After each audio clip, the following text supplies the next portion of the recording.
করেছো? একটা মেয়েকে উঠিয়ে নিয়ে আসবে আর আমি তাকে ওয়েলকাম জানাবো? আমি ওকে ভালোবাসি, আমি ওর সাথে সংসার করতে চাই, বুঝতে পেরেছো? ভালোবাসো তাই না? এনা ধরো, যাও। তাহলে তোমার বাচ্চাদেরকেও ওকেই দেখতে বলো। তোমার কি মনে হয় আমার বাচ্চাদেরও খেয়াল রাখতে পারবে না? ও পারবে কিনা সেটা তো সময় বলে দিবে। আমি এখন যাচ্ছি।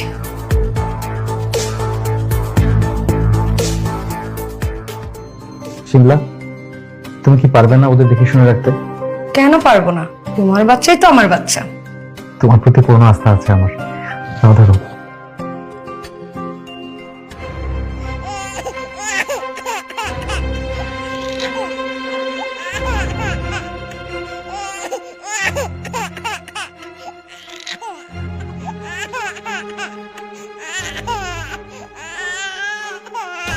আরে বাবা চুপ থাক না, এত কেন কান্না করছিস? পুরো মাথাটা খেয়ে ফেলবো আমার। আম্মু, আমার হোমওয়ার্ক করে দাও। তোর আবার হোমওয়ার্ক? এখন আমি পারবো না, একটু পরে করে দিচ্ছি। না আম্মু, আমার এখনই লাগবে, আমার স্কুলে দেরি হয়ে যাচ্ছে। আরে বাবা এই মাত্রই তো বসলাম আমি এখানে, এখন যাও আমি পরে করে দিচ্ছি। না আম্মু চলো না, চলো, আমার হোমওয়ার্ক করতে হবে।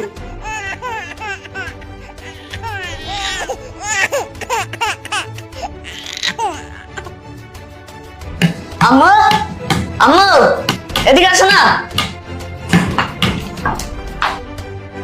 কি হয়েছে, এত চিৎকার করছিস কেন? আম্মু চলো আমার সাথে খেলা করবে। দেখ বাবা, আমি সারাদিন বাসার কাজ করেছি, বাবুকে সামলিয়েছি, বাবুকে খাইয়েছি, এখন আমি খুবই ক্লান্ত, আমি এখন খেলতে পারবো না। না আম্মু, তুমি আমার সাথে খেলা করবে, চলো। তোকে বললাম না যে আমি খেলতে পারবো না, বুঝতে পারিস না আমার কথা? আম্মু তুমি কি আমাকে বকা দিলে? না, আমি তো তোকে বকা দেইনি, বকা তো দিয়েছে আমার কপালকে। আচ্ছা বাবা, আমার কি খেলতেই হবে? হ্যাঁ আম্মু, তুমি ছাড়া আমার খেলা হবে না, চলো। আচ্ছা ঠিক আছে, বলটা দে। আম্মু, আম্মু কি হয়েছে? চলো। কোথায় যাব? নুসরাতকে তো একটু আগে দোলনায় রেখে আসলাম। নুসরাত পটে গেছে, খুব গন্ধ বেরোচ্ছে, চলো তুমি তাড়াতাড়ি। ঘট, কি যে ঝামেলায় পড়লাম, একদম সহ্য হচ্ছে না, ভালো লাগছে না। আচ্ছা ঠিক আছে, তুই যা, আমি আসছি, যা। তাড়াতাড়ি এসো। উফ, এত বিরক্ত আর নিতে পারছি না, আর একদম ভালো লাগছে না আমার।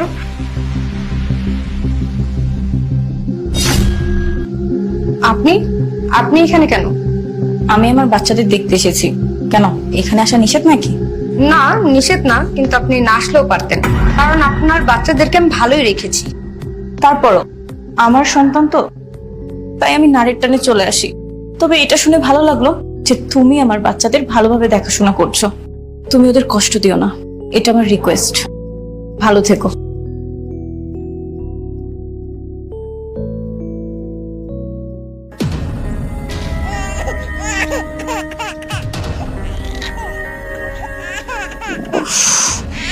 এখনো কি বাচ্চাটাকে কান্না করতে হবে? এত বিরক্ত লাগছে।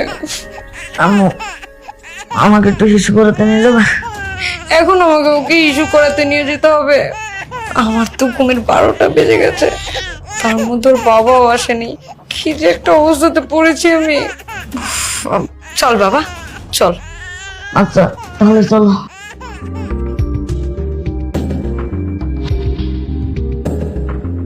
আম্মু আমাকে একটু বাইরে ঘুরতে নিয়ে যাও না? এই তোর সমস্যা কি আমাকে বলতো? সারাক্ষণই তুই আমার মাথাটা খেতে থাকিস, প্রবলেম কি তোর? কেন তো ঘুরতে হবে? শিমলা, ও ছোট মানুষ, ওর সাথে এভাবে কথা বলছো কেন? কিভাবে কথা বলবো আমি? পাগল হয়ে গেছি আমি, তোমার এই দুই বাচ্চা মিলে আমাকে পাগল করে ফেলছে। এত পরিমাণে অসহ্য হয়ে গেছি সেটা আমি বলে প্রকাশ করতে পারছি না। আমি তোমার সাথে থাকতে চেয়েছিলাম, তোমার বাচ্চাদের সাথে না। শিমলা, এসব তুমি কি বলছো? তোমাকে তো এই বাসায় আনার আগে আমি তোমাকে বলেছিলাম যে আমার বাচ্চা দুটোর দিকে তুমি খেয়াল রাখবে, আমি আমার বউকে বাসা থেকে বের করে দিব, আমি তাই দিয়েছি। কিন্তু এখন তুমি এসব বলছো? হ্যাঁ আমি বলেছিলাম, কিন্তু আমি এটা জানতাম না যে তোমার এই দুই বাচ্চার জন্য আমার স্বাধীনতা নষ্ট হবে, আমি আমার নিজেকে টাইম দিতে পারবো না। তোমার এই দুই বাচ্চা মিলে আমার জীবনটা জাহান্নাম বানিয়ে দিয়েছে, আমি এগুলো আর নিতে পারছি না। তুমি কি বলছো? আমার বাচ্চাকে তুমি সহ্য করতে পারছো না? আচ্ছা, তোমার যদি বাচ্চা হয় তাহলে কি তুমি লালন পালন করবে না? হ্যাঁ, আমার বাচ্চাকে আমি পালতে পারতাম, কিন্তু আমার সতীনের বাচ্চাকে আমি পালতে পারবো না। তো এখন তুমি কি করতে চাও? আমি চাচ্ছি তোমার এই 2 বাচ্চাকে তার মার কাছে দিয়ে আসো, আর তা না হলে আমাকে ছেড়ে দাও। অসম্ভব, ওরা আমার কাছেই থাকবে। তোমার যদি ইচ্ছে হয় তুমি এখান থেকে চলে যেতে পারো।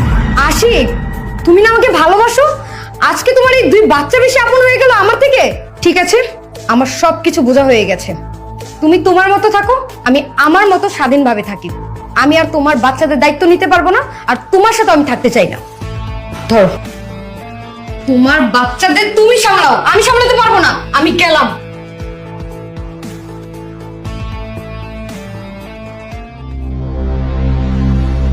মোনা, তুমি? দেখতে এলাম আমার বাচ্চাগুলো কেমন আছে। আমি জানি যে তুমি আমাকে দেখে একদমই খুশি হওনি, তাই না? আই এম সরি, তুমি আমাকে মাফ করে দাও প্লিজ। এসব তুমি কি বলছো? আর তোমার প্রেমিকা কোথায়? ও আসলে এখান থেকে চলে গেছে। ওনাকে খুব বিরক্তি ফিল করতো আমার বাচ্চাকে লালন পালন করতে। কি, চলে গেছে? 1 মাসও থাকতে পারলো না? আমি তো মনে করেছিলাম 6 মাস অথবা 1 বছর অ্যাটলিস্ট থাকবে। দেখো, তোমার সাথে অনেক অন্যায় করে ফেলেছি, তুমি আমাকে একটা সুযোগ দাও। দেখো, তোমাকে আমি একদমই সুযোগ দিতে চাইনি, কিন্তু কি করব বলো, আমার আর কোনো উপায় নেই। আমাকে বাধ্য হয়ে তোমাকে একটা সুযোগ দিতেই হবে। শুধুমাত্র আমার বাচ্চাদের মুখের দিকে তাকিয়ে তোমাকে আমি আরেকটা সুযোগ দিচ্ছি, না হলে কখনোই তোমাকে আমি ক্ষমা করতাম না। যে মানুষ আমাকে রেখে বাইরে প্রেম করে বাসায় নিয়ে চলে আসতে পারে, তাকে আরেকটা সুযোগ দেওয়ার তো কোনো প্রশ্নই উঠে না। প্লিজ এই কথা বলে আমাকে আর লজ্জা দিও না। নাও, তোমার বাচ্চাকে তুমি কোলে নাও।